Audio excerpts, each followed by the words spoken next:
يا صباح الجمال عليكم. السلام عليكم على شوكولاتات الحلوين اللي منورين. تعالوا بقى النهارده هنروح نعمل مع بعض الاستمارة. رايحين نعمل استمارة تالتة اعدادي. يا رب نخلص ان شاء الله، يطلع تعبنا كله بخير ونجاح يعني ربنا يطمنا على عيالنا. يلا بينا نشوف رايحين فين.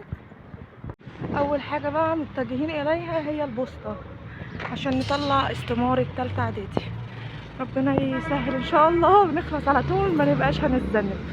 A few moments later. وهنا بقى بعد ما عملت الورق بتاع الاستمارة في البوسطة، والحمد لله كان حظي حلو ان البوسطة كانت رايقة، فعملته على طول ما خدتش وقت. نزلنا كده بالليل زي ما انتوا شايفين اصورهم بقى. مازن مازن مازن لازم اوطي كده. لازم ايوه. نعم يونس بيلعب في حاجة الناس، سيبه يا مازن. انا ايوه عايز اعمل واحده من دي. عايز اعمل كده. هتتصور بقى هي الصور الصغيرة بتاعت اسمها ايه الاستمارة، وهصورهم هم كلهم مع بعضهم كارت عشان ما فيش كارت يجمعهم هم كلهم مع بعضهم. ايوه جايين عشانك صح. طب ما اعمل اللي انت كنت بتعمله دلوقتي. هصور وارجع لكم. الضحكة القمر. برافو. واحد اضحك. ايوه كده يا خليك انت معايا. اضحك زي ما احنا. واحدة كمان يلا اضحك. اضحك. الله بصيلي بصيلي. ايوه كده. الله. هنا بقى هي بتصور صور الاستمارة، طبعا لازم بتكون خلفية بيضة وصورة 4x6 والاسم رباعي مكتوب تحت الصورة. هنا بقى بعد تاني يوم لما استلمت الصور واستلمت الورق، بروح السايبر او المكتبة بعمل بقية الورق. بعد لف يومين رايحة اسلم الدوسيه. رايحة على المدرسة بتاعت البيت، هروح المدرسة وبعد كده بصور لكم. تقريبا الواحد بقت صحته على قده، ماشية مش قادرة امشي، عجزنا صح.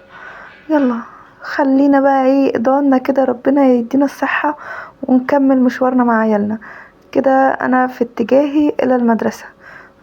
والاستمارة بتعمليها نسخة الوان ونسخة ابيض واسود، وبتصوريها 3 نسخ. وصلت كده عند المدرسة، داخلة المدرسة وانا قلقانة وخايفة.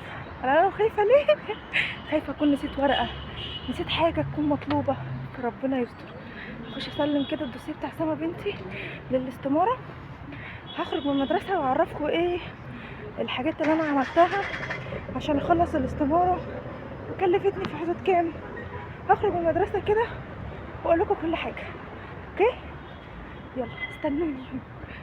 مش بقول لكم انا كنت خايفة وخوفي كان في محله، اديني في الاخر راجعة بالدوسيه زي ما انا.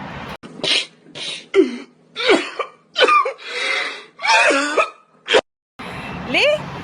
قالوا لي مفيش النهارده تسليم استمارات، مع اني سائله في المدرسه من بالليل والله، وقالوا لي في عادي، بس قالوا لي مفيش النهارده ان احنا هنستقبل استمارات، وخلي البنت تيجي يوم دراسي كامل عشان في حاجه زي اسمها امتحان تجريبي.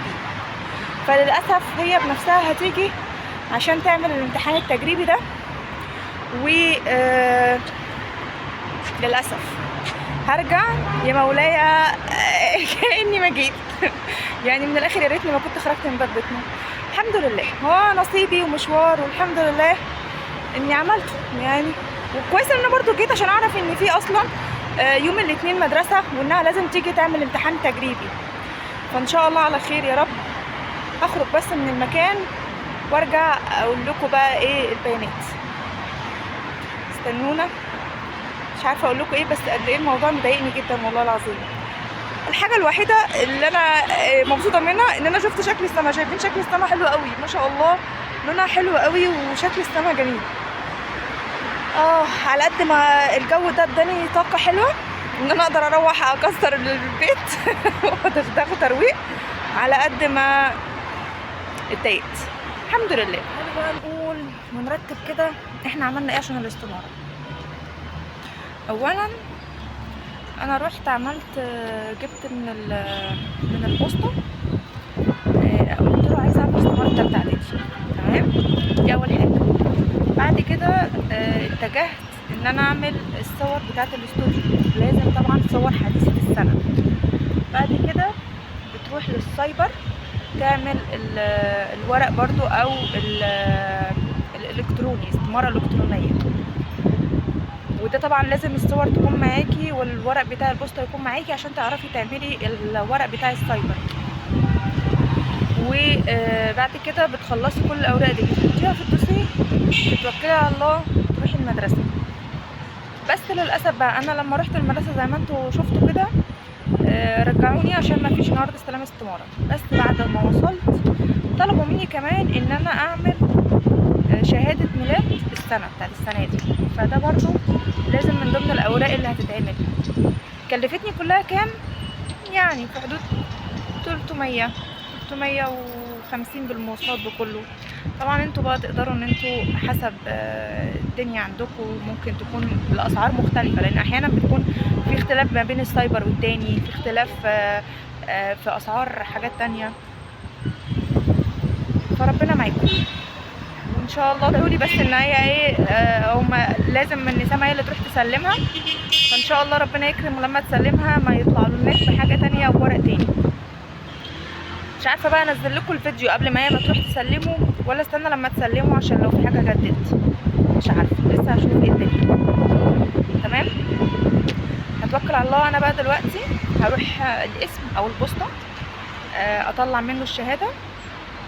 خليكم معايا، هتلاقيني عند البوسطه للمره التانية على التوالي. ان شاء الله اخش الحق اعمل الشهاده. استنى الف لكم الكاميرا.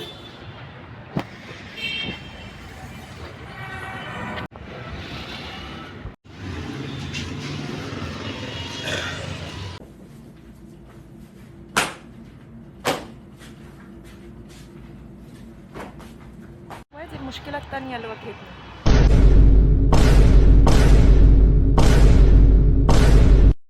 هي تقريبا استمارة معرقلة او صعبة.